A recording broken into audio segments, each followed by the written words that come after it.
Hey everyone, Sean here, and today I'm going to sit down and share you guys my review for Hoyoverse's long-awaited and newest release, the Honkai spin-off, Honkai Star Rail.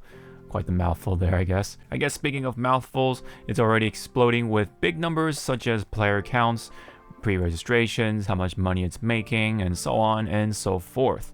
The game seems to be performing well in those areas, but does that amount to whether the game is fun or not? I wanted to specifically talk about the likes and dislikes surrounding my experience with Star Rail. Just a heads up, this review is coming from a launch month player of Genshin Impact, a corresponding game, and that is my first Hoyo game. I also come from a background that is familiarized with a number of gacha games such as Fate Grand Order and so on. And I experienced Honkai Star Rail on the PC. Let's make this clear first and foremost that this is a sci-fi fantasy game built for people who have been in the Hoyoverse ecosystem at this point, especially for Genshin players such as myself. Which is probably one of the reasons there were already many players right off the bat, having the crossover to play Star Rail. It helps that many elements within Star Rail are very familiar in comparison with Genshin.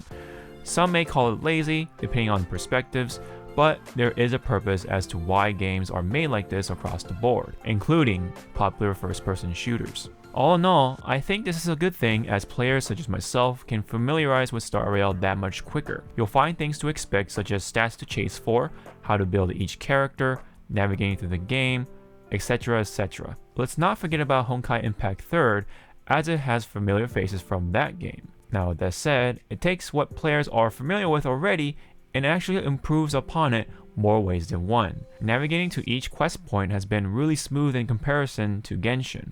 Being able to find each character material, produce it via crafter on your character, produce it via crafter on your person, mind you, and instantly ascend your character easily is also an instance of improvement found within Star Rail. Star Rail really updated a lot of these small features we take for granted for these types of games, and it ultimately adds up to a great supplemental part of the experience as a whole. Going back to Genshin to do dailies really makes the game feel a little more clunky because of that. It's really fascinating of how it all plays out with that alone. UIs, navigating, menu functionality, and other such features are some things that should be considered more in these RPGs, and Star Rail definitely has some of the best execution in those areas. This of course will make things easy for new players as well, so it only is beneficial. It definitely makes me wish that Genshin takes some notes from this game and try to implement it in their game someday. With how things are going with Genshin, let's not hold our breath on it. Now let's talk about the one huge obvious difference between Star Rail and its older siblings, and that's the turn-based combat. This is a game that requires different strategy and way of thinking in comparison to its real-time action siblings. I think this is a great all-around take on the old-school style of combat. This contributed by the abilities and systems offered in this portion. As of this launch window, you are able to get quite a number of free characters with some interesting combat capabilities, including the 5 stars. And there is a big emphasis on team synergy. It is important to see how each character can team up with each other well with their abilities. For example, I like to have Clara and March 7th on the same team, because Clara loves to counter enemies while March's shields aggroes the enemies towards Clara while protecting her. Even after that, March's counterattack procs whenever anyone attacks her shield. Point being, read up on your character's abilities and see what works through experimenting. Each character are categorized with not only their elements such as fire and ice, but also into different paths, which equates to different job roles. Path of Destruction are bruisers, Path of Abundance are healers, Path of Preservation are tanks / shielders, and so on and so forth. It's important to note because of this affects who gets hit the most as well. So it's actually important to arrange your 4-unit teams in a certain way. So you definitely want to have the bruisers far away from your squishy supports and DPS units because a number of enemies have splash damage. For this RPG, you level up characters via XP materials and also level up their skill grids via different materials for each character, and even gain access to very powerful passives such as the Cleanse with Natasha. Instead of weapons, you are given cards or labeled as light cones, which offers basic stats and also unique passives depending on its grade, which further makes characters more powerful. You can think of them as craft essences if you've played Fate Grand Order. One distinguishing combat feature as a turn-based game is involving ultimates for each character, and their timing of activation. They can be activated as soon as any character is fully charged. It is important to be ready to press Alt as soon as you can within your strategy, whether it be the end of your turn or the enemy's, because it will make the difference to help turn the tables against them. As an example, you can AoE heal your entire team via ultimate from Natasha and be able to tank the next hit by the enemy team. So for a turn-based game, you're not just gonna sit back. It actually promotes more focus from players to make sure their teams don't die to enemies, especially when things become more difficult later on. Speaking of difficulty, most of that comes from the extra battle content that Honkai Star Rail provides. You have the Forgotten Hall, which pits you into battles with limited turns, and by the end game, it's essentially the spiral abyss of Star Rail. The simulated universe provides a roguelike experience with different enemies and extra perks you can pick up along the way depending on which path you choose. And with all the other combat content provided, I find this very surprising for a turn-based game considering that this was something highly requested for Genshin Impact. Genshin already provided battle content throughout its lifetime, but never kept any of them permanently other than the Spiral Abyss of course, and can only be enjoyed for a limited time for all the other modes. For Star Rail, there is plenty to do in the combat department alone. Main story battles are not too difficult if your team is built well enough, which happens naturally along the way. Just like many gacha RPGs, there is the stamina, which is important to use carefully since that's how you earn the materials for your character to power up. Star Rail, however, is some of the few games that can be easily managed as you can calculate its recharge time rather easily. Okay, let's talk about the visuals and other such things. The characters here are designed fantastically as one can expect from Hoyoverse.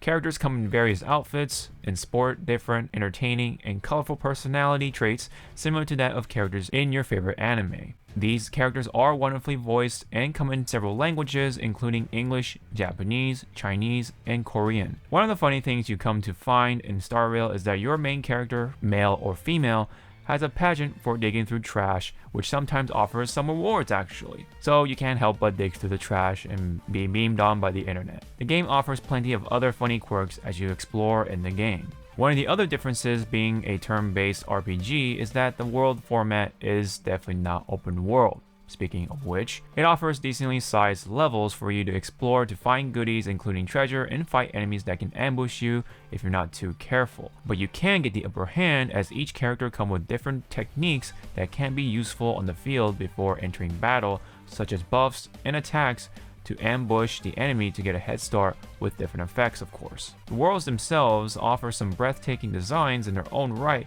as each world is diverse and reflects on several cultural references similar to that of Genshin. Just like the former, you go through a European themed world which I believe is Belobog, and the Chinese themed world after that, Luofu. Its main story content is fascinating thus far as it plants seeds, almost quite literally mind you, for the lore to expand and would thus make its universe potentially interesting as future patches come out. This story revolves around the MC reawakening with the mysterious power of the Stellaron. Later on, you join the group called the Nameless riding the Astral Express across the galaxy to repair the Star Rail to save worlds along the way from other Stellaron, basically seeds of disaster planted by Nanook, the Aeon of Destruction. In version 1.0, it does offer a decent length of story for you to take in and overall felt a pretty good start. Plus the game does offer some cool set pieces and animated cutscenes along the way. It's definitely a game that will get more intriguing as time passes on. We have to remember that this is a live service game, but even with that said, its initial content is pretty vast and offers plenty to do right off the bat.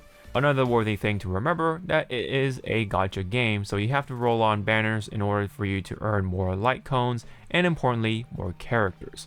Its rates are similar to that of Genshin and even offers the familiar pity system, which I must say is still one of the best ones out there as a gacha game. Regarding to the gacha, devs were quite generous on how much they give you to roll on those banners, including the discount banner and free 4-star characters to help you get started, especially the healer Natasha, which is all lacking for Genshin when it comes to generosity. While you can get through most of the content with the free characters and whatever you get from the free rolls, there is a sense of pay to win unfortunately, as you are only offered one free healer in the game as of now, which is the 4-star healer Natasha. The only other healer is a 5-star locked behind the standard rotation of gacha pulls, which means if you're so tempted, you're likely to pump money into the game just to be given the chance to get the 5-star healer Bailu. I just wish they offered a couple more healers, as the endgame kind of requires 2 teams with a healer in each of them. Other than that, there really isn't much to complain about the game so far, as I am having plenty of fun as a big fan of turn-based RPGs. For a free-to-play mobile game, Hoyoverse delivers and makes this seem like a full console gaming experience with its combat system alone. Hoyoverse also made sure that the music in the game are mostly bangers. The same can absolutely be said for its graphics. If you love the cel shading style seen from other Hoyo games, including Genshin and Impact 3rd, then you'll definitely love it here, as it looks like the most updated and clean game in my eyes, with the updates on the basic animations, and of course the battle animations are really cool to look at. Not to mention they've done a great job with the whole space sci-fi visual theme. One thing I will say in praise is a subtle but nice fix, and that's the lip syncing during much of the voice dialogue in the game. It is quite bothersome still for Genshin. For a game that has earned much profit, its lip syncing is still out of line. Another worthy praise is that Star Rail actually is a nicely ported PC game, as it offers the standard graphic settings and the ability to instantly swap between mouse and keyboard and the controller, unlike Genshin, which is still strange to me. There's also one nice feature that it has over Genshin: no bright loading screens. One nitpick I do have worth noting, I guess, is having a clearer indicator of who you're aiming at when you're doing your AoE attacks. Now sure, when you look up in your upper right corner somewhere, you have the labels telling you who are you aiming at exactly, which enemy unit you're aiming at.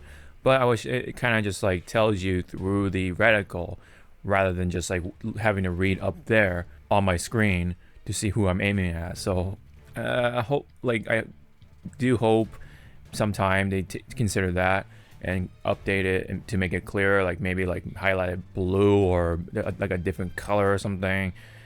It does have a bigger highlight, but it's just harder for someone like me to kind of like instantly read who I'm aiming at. One feature for sure that it has over Genshin is the fact that you can roll a relic piece, or pretty much a artifact piece, with main stats. You definitely cannot do that in Genshin. Imagine trying to farm a artifact set, and of course you're always missing that one artifact piece with that main stat you're chasing for.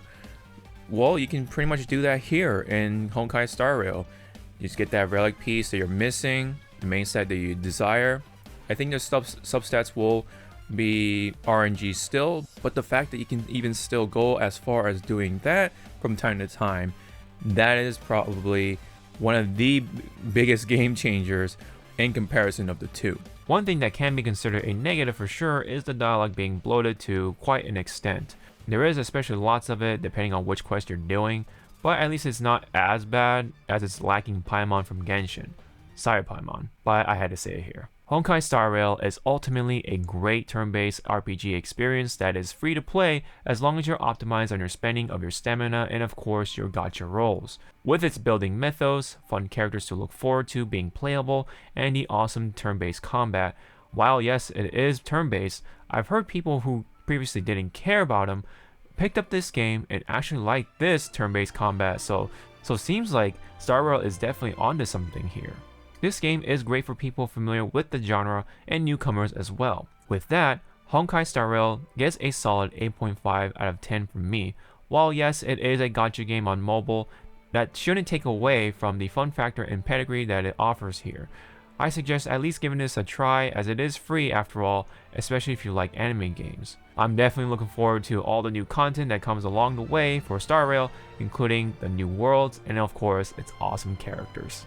That's pretty much it for this review on Honkai Star Rail. Thank you very much. If you have any questions or anything relating to Star Rail, leave it down below in the comment section. I would love to read them.